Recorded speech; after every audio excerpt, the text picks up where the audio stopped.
हिंगोलीच्या आखाडा बाळापूरमध्ये किरकोळ कारणावरून दगडफेक करण्यात आलेली आहे आणि 2 गटाच्या दगडफेकीमध्ये अनेक जण जखमी झालेले आहेत।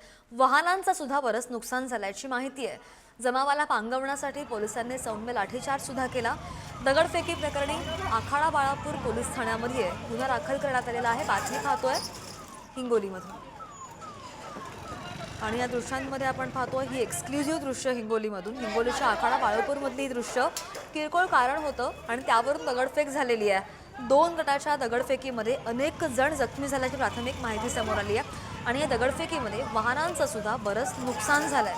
दगडफेक का झाली याचं कारण अद्याप स्पष्ट। जमावाला पांगवण्यासाठी पोलिसांनी सौम्य लाठीचार्ज केलाय। अधिकची माहितीवर आमचे प्रतिनिधी संतोष भिसे आपल्या सोबत आहेत। संतोष, वाहनांचं नुकसान झालंय, अनेक जण जखमी झालेले आहेत, काय नेमका किरकोळ वाद होता? पोलिसांनी सौम्य लाठीचार्ज सुद्धा केलेला आहे। परिस्थिती नियंत्रणामध्ये आहे का, निवळलेली आहे का? नक्कीच सरदा, अगदी लहान मुलांचा हा वाद होता. कारण लहान मुलांचा वाद हा म्हणजे टोकापर्यंत पोहोचला। त्याच्यामध्ये 2 गट जे आमने सामने आलेले आहेत। वास्तवात याच्यामध्ये अफवा पसरवली जात होती की बाबा कोण्या पुतळ्याला दगडफेक केली काय, हे संपूर्ण अफवा होती असं पोलिसांनी देखील सांगितलं। पोलिसांनी यामध्ये मध्यस्थी केली आहे।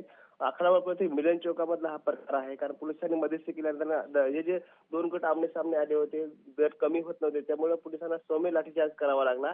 त्यानंतर कुठे हा म्हणजे वाद निवडलेला आहे आणि सध्याच्या परिस्थितीमध्ये या दोन्ही गटामधील काही जणांवर जे गुन्हे दाखल करण्यात आले आहे आणि वाद निवडण्यासाठी म्हणजे दोघांना म्हणजे पोलिसांनी या दोघांनाही गटांना समजून सांगितलं आहे।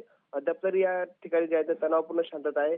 अद्यापर्यंत कुठे आता समजामध्ये कुठे काही वाद नाहीये। त्यामुळे आता पोलिसांनी आता जागोजागी पोलीस बंदोबस्त देखील तैनात करण्यात आला आहे। रात्री उशिरापर्यंत पोलीस अधीक्षक देखील या म्हणजे घटनेमध्ये स्वतः रस्त्यावर उतरले होते आणि त्यांनी देखील हा वाद म्हणजे मिटवण्यासाठी प्रयत्न केले। अजून तरी या ठिकाणी या ठिकाणी कोणती वाद वगैरे आता सध्या तरी नाहीये सरदा। अगदी संतोष, धन्यवाद दिलेल्या माहितीसाठी। बातमी पाहतोय हिंगोलीमधून।